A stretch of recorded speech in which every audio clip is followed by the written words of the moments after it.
Oh, peace, family, peace, peace, peace. I just want to share a few thoughts on Africa and a few African countries, specifically with regards to the economy, unemployment, and really just opportunities, man.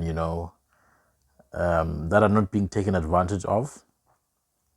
I think we know that Africa is one of the richest continents in the world, if not the richest. We don't know yet, but it does seem like that. But yet, you find that Africans are living in difficult conditions. Um, Especially that's very evident when you look at the migration waves. You can see clearly that it's Africans leaving their countries more than any other groups of people. Especially, some of these countries don't even have wars, but people are leaving their countries to go to look for better opportunities. I don't know what that means, but it definitely shows that there's something wrong in African countries. And it's not a question of wealth. The countries themselves are not poor. I just want to clarify that countries are not poor. Actually, I don't. There's. If there's any country in the world that's poor, that's a very rare case. But almost all countries in the world are not poor because countries have land, and that's the first resource. But then that land has other elements and compounds that are important. That land has water and fish and natural, fauna and flora. So you can't really say that a country is poor. But the problem comes when now there's a system in place, and now that system has its own measures and its own laws, and especially if then the system is foreign, it becomes a problem. But then now it's important that when you adopt a foreign system, you understand that system because you live within the the rules, the regulations of that system. You can't act as if you're not part of that system. You are. It's either you completely reject the system or you become a part of it. And almost, if not all African countries have chosen to be a part of this system, capitalism, whatever you call it, socialism. Uh, and the other one, what is it? Communism. They're all foreign systems to us. Now, there's rules that govern these systems, and one of the most important measures is economic growth. And I think we haven't done that well in this area. Now, one of the main things about economic growth is purchasing. People need to purchase, which means people need to earn an income so that they can buy. But another important aspect is producing, because then if people are buying, what are they buying if there's no production?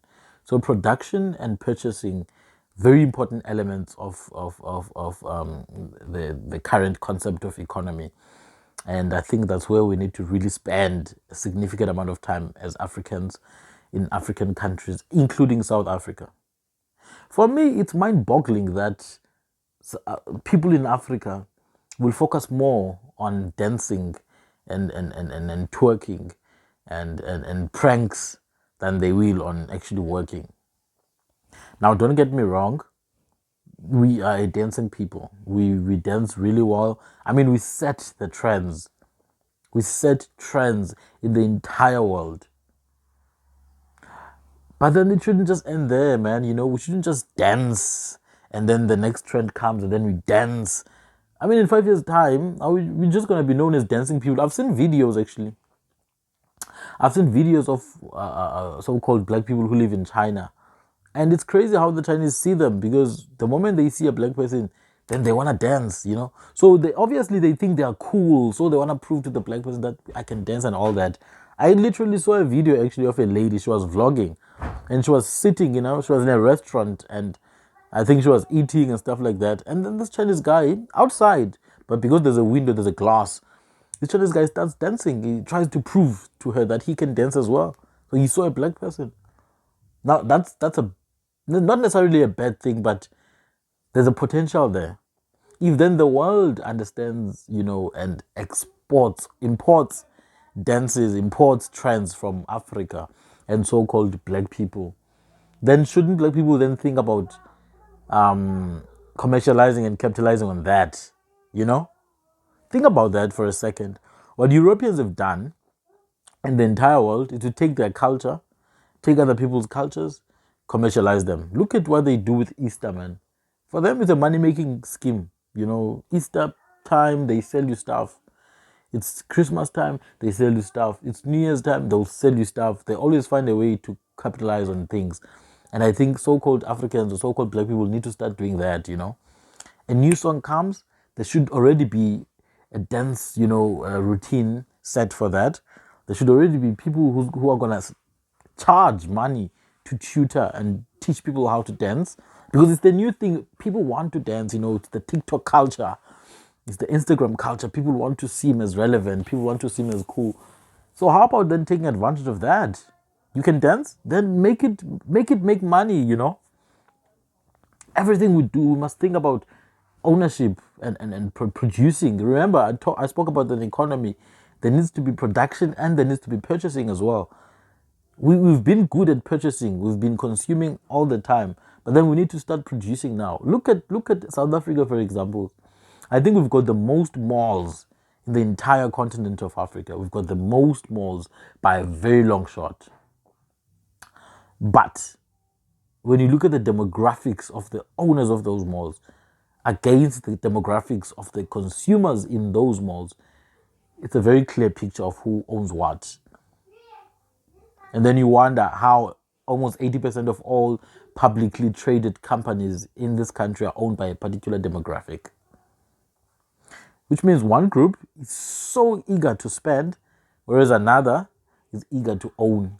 And I think that's the direction people need to start going. Own. But it doesn't mean when you own, you need to own an island. Someone's going to own an island. It doesn't mean we all have to own islands. It doesn't mean we all have to own companies. It doesn't mean we all, but you need to have some way of taking and exploiting whatever you offer, be it music, be it dance, be it podcasting. Look at what the podcast guys have done. MacG, DJ Smoo. MacG saw that the platform is growing, started taking the platform and using it to promote his gin brand. What is it called? Grandeur. Yeah. DJ Smoo does the same, People do this and it's good.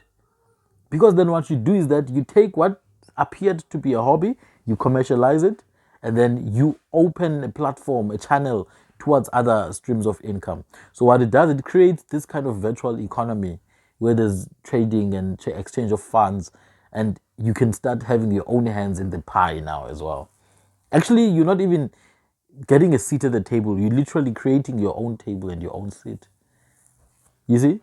So how about then when a new Amapiano song or whatever genre people listen to, when a new song comes, you already know now these days. A new song comes and then it comes with a dance routine. They call them challenges. So when a new song comes, and then there's the dance routine. How about then people start creating like tutorials to teach people? And I know it's already happening, but I think it should be like something that some people are dedicated to. This is how you make money. You can even travel. Go to Europe to teach them how to dance.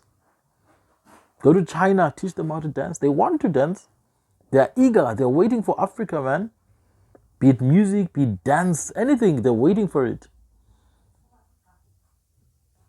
But then now let's be careful. It doesn't start and end with dancing. It has to translate to commerce, to corporate. It has to translate to innovation. Because you can dance all you want, but if you don't own the drones, if you don't produce your own guns, if you don't produce your own automobiles, if you don't produce your own, ammunition, then there's a problem. That's why I was bashing dancing in the beginning. There's no problem with dancing per se, but that shouldn't start and end there. There should be more. So that same concept then of producing dance, producing music, well, these are complementary products. It's like when you go to the store, you buy bread, you also buy margarine or butter. When you buy meat, you also buy spices and other things you'll use, soup and whatever. When you buy shoes, you also buy a polish or whatever shoe cleaner you use. These are complementary products. Same thing with music and dance. Now, how about then you take that commercialize it, and then use that platform to channel other, innovations, other ideas, like what Megji did. He took the podcasting channel, took the podcasting platform, used it to promote his beverage. But not only that, he opened the chillers market for where other businesses come together. Not only that, he used it to promote his music. Not only that, he also hosts now events. You see, so that's brilliant. That's brilliance from MacG. Same thing with DJ Smooth. Now DJ Smooth is in New York, is somewhere in America. Started using the platform, to promote his brand. He went to America now with his More Fire beverage. Sway was drinking it there. That's power, man. You see? So it didn't only end with DJing, didn't only end with vibes and fun and whatever. It translated to commerce, and that's the power. Commerce is the thing. Remember, we spoke about the economy, production and consumption. Commerce, you either produce or you consume. And we've been consuming for a very long time. We've been consuming. Some people, even their self-worth is related to how much they consume. They spend so much that they sort of like seek validation from their patterns of spending. It's called conspicuous consumption. You wear your LV, Louis Vuitton, your Hermes, Yves Saint Laurent, and all these other, French and other brands that are perceived to be fancy. But then they don't change anything, You still don't own anything in the economy. That's why you are hated and despised by everyone in the world. You're seen like a disease because you don't own your own. Unless you own your own, will you be respected? You don't even own your land. We don't. It's there, but it's not ours, So I think we need to start moving towards a shift now. Everything you see, you must find a way to commercialize it. Sell it to someone. Sell it. I don't care if you're selling a stone or you're selling you can even sell air if you have to. As long as someone's willing to pay, sell. Own. Don't just sell, but own as well. Forget about influencer. Don't just influence. Own. I was watching this other African, I think he's Kenyan, he's a YouTuber. He's visiting countries, So he went to India this one time. I think he's still in India, actually. Probably been 2 months now or something. And this individual, when he got there, I was so amazed at how Indians are selling to him. They don't care, man. They will sell you anything. He went to these marketplaces. People are selling. They will come to you and then they will sell. You know why? Because they need the money, man. They need to eat. Can't rest. And that's the thing with these Asian countries. There's this thing called Asian tigers, the 4 Asian tigers. I think it's Hong Kong, Taiwan, is it Korea and Singapore? Not sure. But I know Hong Kong is part of those. Countries that have invested in industrialization and they've grown, exceptionally well. Taiwan, when you talk about microchips, computer chips, you go to Taiwan. You see? When you talk about finance, the so-called global center of finance, that's Singapore. It's clean as well. Very advanced technologically. When we talk about, manufacturing nowadays and information communication technology, ICT and IT, that's India. A lot of automobiles now are moving to India for their manufacturing and assembling, We know China, it's always been the manufacturing giant, and now it's competing at a very high level. Japan, very innovative place. Your Yamahas, your Suzukis are from there, and your Toyotas as well. Not only do they release products, but they also now release concepts, leadership concepts. That's another level, man. When people import concepts from your way of doing things because they can recognize that you're so good at it. So, as I said, there's nothing wrong with dancing.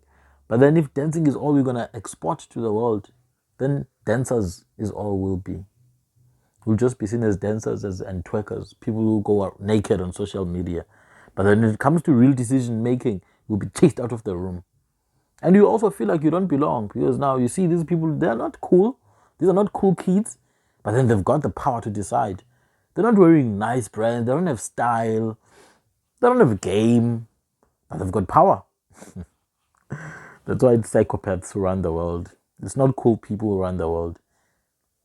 Because psychopaths are not focused on being cool, they're focused on controlling you. So we need to change how we do things. Music is good, dancing is good, it's very good, it's natural, it's how we vibrate. But then we need to find a way to go beyond that. We need to find a way to go beyond that. We've got, in South Africa, we've got so much resources. But not just resources, creativity. Sometimes I watch this series and I'm like, what the hell? These people, you didn't even have to create something, fictional, like Wakanda. You didn't have to create Wakanda. All you had to do was to research the true history. You've got things more amazing than Wakanda, things you could never believe that are real history. You go back in time and you start digging, you realize, wow, it's hidden, but it's there, So those are my thoughts, man, on how Asia has managed to sort of like pick themselves up without necessarily involving too much of foreign investment, because that's what I think impedes us a lot. When you start working with organizations like the World Bank, IMF, the UN, hey man, they'll make sure that they destroy whatever efforts you're trying to implement and in helping your people. But we have to get beyond that. We have to get beyond needing others. We have to get beyond crying. Oh, please include me. I need a seat. I need a seat on your table. Forget about a seat on someone else's table. Build your own table, man. You want to climb corporate ladder. A few years ago, they told you that you must go to school, get a degree, and then you'll get a job. Now you have unemployed graduates. You've got graduates standing by the traffic lights, holding cardboards, hoping to get a job. Why? It's simple. You don't own the employment power. You don't have power to employ. So you begging someone else to employ you. You never see, all those graduates are always a specific demographic. Black people. I've never seen a white Afrikaans graduate standing by the traffic lights begging for a job, man. I've never seen it. Is that a coincidence that they don't do that? Or do they just have jobs to make? Some of them don't even go to varsity.